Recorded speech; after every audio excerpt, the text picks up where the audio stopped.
On revient en France, la RATP avait donné le signal vendredi d'une longue séquence de mobilisation contre la réforme des retraites. Demain, ce sont les infirmières, les pilotes de ligne, mais également, vous allez voir, les avocats qui manifesteront, une profession qui dispose d'un régime autonome, qui est économiquement équilibré. Ils reversent même, en soutien au régime universel, plusieurs dizaines de millions d'euros. Cette caisse de retraite et cette cagnotte, ils n'entendent pas la dissoudre dans cette réforme. On voit tout cela avec Julien Bigard, Noémie Dahan et Thomas Guéry.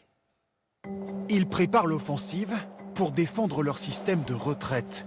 Dans le viseur des avocats, la réforme qui doit fondre leur régime autonome dans un régime général.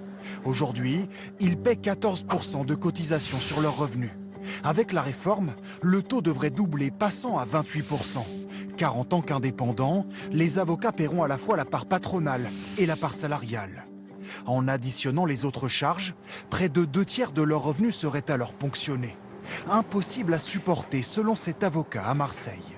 Nous nous posons la question de savoir quel peut être l'avenir de notre cabinet si demain nous devions doubler nos cotisations sur une grande partie de notre bénéfice. Donc ça voudrait dire que votre cabinet pourrait être menacé? C'est une possibilité, tout à fait. Autre inquiétude, le montant de leur future retraite. Aujourd'hui, 2130 € net par mois en moyenne. Un revenu confortable, payé par les très nombreux actifs dans la profession. 4 pour un seul retraité. Résultat, un régime bénéficiaire. Les avocats ont même de côté 2 milliards d'euros de réserves qui pourraient être absorbés dans le régime général. Ça s'appelle une spoliation. Une spoliation.